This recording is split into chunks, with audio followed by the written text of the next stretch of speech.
আসসালামু আলাইকুম।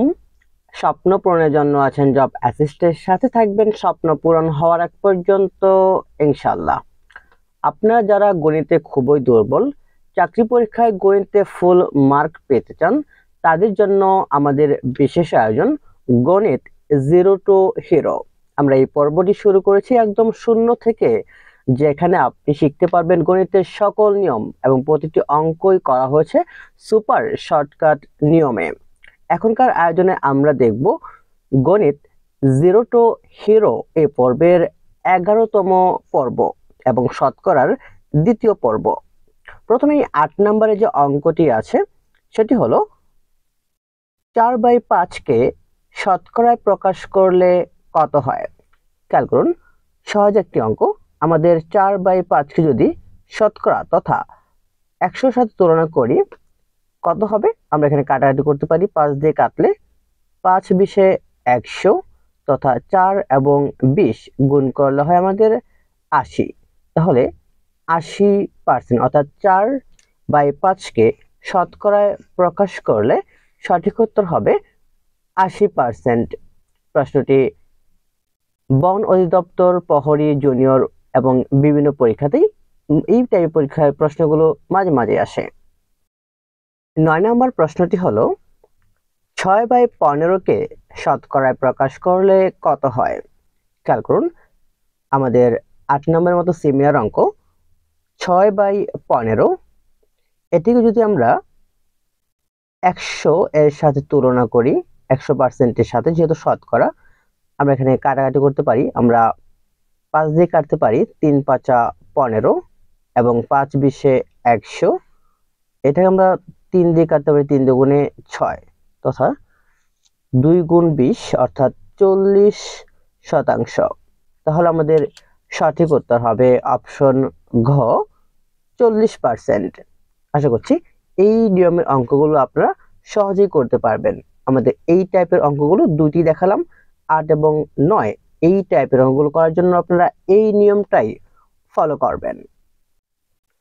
10 নম্বর অঙ্কটি হলো 3:5কে শতকরায় প্রকাশ করলে কত হবে। প্রশ্নটি পিএসসির বিভিন্ন পরীক্ষায় একাধিকবার এসেছিল। খেয়াল করুন, এই টাইপের অঙ্কগুলো সমাধান করার জন্য আমরা যে সুপার শর্টকাট পদ্ধতিটি অবলম্বন করব সেগুলো হলো যে আমাদের দেওয়া আছে 3:5। এটিকে আমরা অবশ্যই ভগ্নাংশ আকারে লিখতে পারি। তার মানে আমাদের কত হবে যে 3/5। এটিকে আমরা শতকরা তথা 100 এর সাথে তুলনা করব। গুণ হচ্ছে আমাদের 100, যেহেতু শতকরা প্রকাশ করতে বলা হয়েছে। তাহলে আমরা 5 দিয়ে কাটতে পারি, 5×20=100। তাহলে আমাদের এখানে কত হচ্ছে, 3×20 তথা আমাদের 60 হলো, তথা 60% হলো সঠিক উত্তর। তাহলে অপশন খ, 60% হচ্ছে সঠিক উত্তর। অর্থাৎ এই টাইপের অঙ্কগুলো করার জন্য সহজেই আমরা, যেহেতু অনুপাত আকারে আছে, সেটিকে সাধারণ ভগ্নাংশে প্রকাশ করে নেব। 11 নম্বর প্রশ্নটি হলো 7:10কে শতকরায় প্রকাশ করলে কত হবে। এটিও আমাদের 10 নম্বর অঙ্কের মতো সিমিলার একটি অঙ্ক।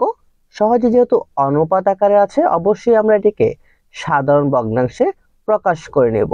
আমাদের দেওয়া আছে 7:10। এটিকে যদি আমরা সাধারণ ভগ্নাংশে প্রকাশ করি, তার মানে 7/10।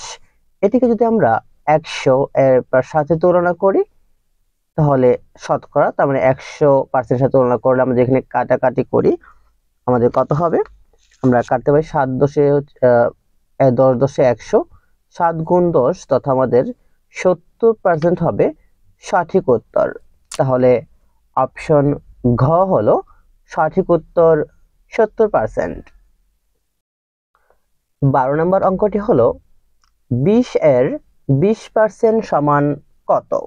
খেয়াল করুন, এই টাইপের অঙ্কগুলো সমাধান করার জন্য আমরা যে পদ্ধতি অবলম্বন করব, এখানে আমাদের দেওয়া আছে 20 এর কত, 20%। খেয়াল করুন, এখানে যেহেতু 20%, যেহেতু শতকরা, শতকরা মানে হচ্ছে এমন একটি ভগ্নাংশ যার হর কত, 100।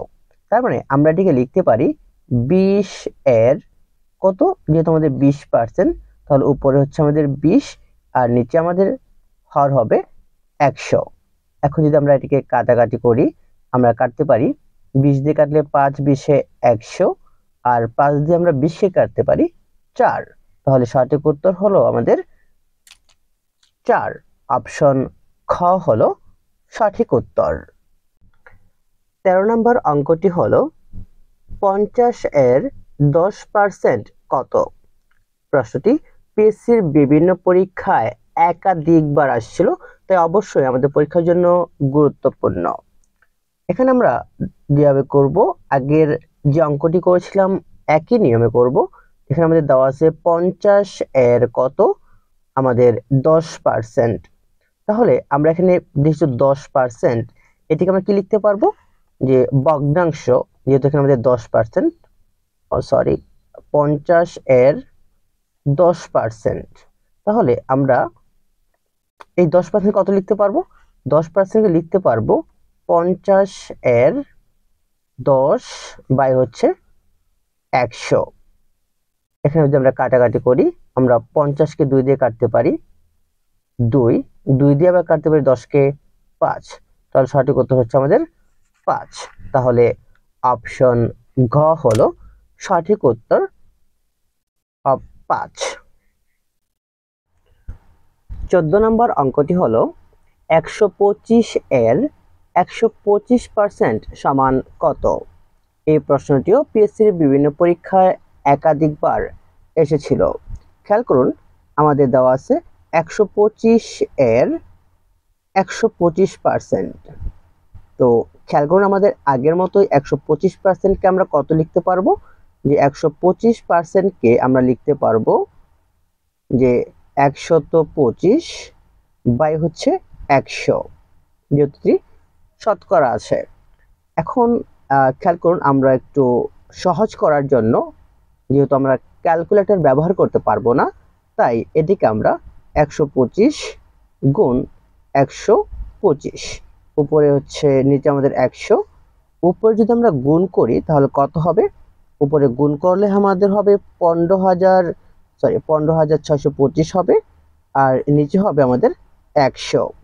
এখন যেহেতু নিচে আমাদের 100 তথা 2টি শূন্য আছে, তার মানে আমাদের যেহেতু ভাগ করতেছি 2 ঘর আগে দশমিক দিলেই আমাদের উত্তরটি চলে আসবে, তথা আমাদের 156.25। যেহেতু 2টি শূন্য, তাই 2 ঘর আগে আমরা দশমিক দিয়ে দিয়েছি, এটি হবে সঠিক উত্তর। অর্থাৎ সঠিক উত্তর হলো অপশন ঘ সঠিক উত্তর। 15 নম্বর প্রশ্নটি হলো 150 এর 8% কত? 150 এর 8%, আমরা একইভাবে যেহেতু এখানে আমাদের 8% আছে, তার মানে আমরা এখানে লিখতে পারবো 150 এর 8 বাই 100। এখন যদি আমরা এখানে কাটাকাটি করি, 3 50 দিয়ে কাটতে পারি 3 50 150, আর 50 দুগুণ হচ্ছে আমাদের 100, 2 দিয়ে আমরা 8 কে কাটতে পারি, 4 দুগুণে 8, তাহলে 3 4 এ 12 হলো আমাদের সঠিক উত্তর। তাহলে অপশন ঘ হলো আমাদের সঠিক উত্তর 12। আমাদের আজকের পর্বটি আমরা এই পর্যন্তই সমাপ্ত করব। আর ইতিমধ্যে আমাদের বেশ কিছুদিন ক্লাসগুলো বন্ধ ছিল, ইনশাআল্লাহ এখন থেকে আমরা আবার আমাদের 0 টু হিরো এই পর্বের সকল ক্লাস ইনশাআল্লাহ আবার কন্টিনিউ করছি। অবশ্যই জব এসএসসির সাথে থাকুন এবং আপনার গণিতে ফুল মার্ক নিশ্চিত করুন। আসসালামু আলাইকুম।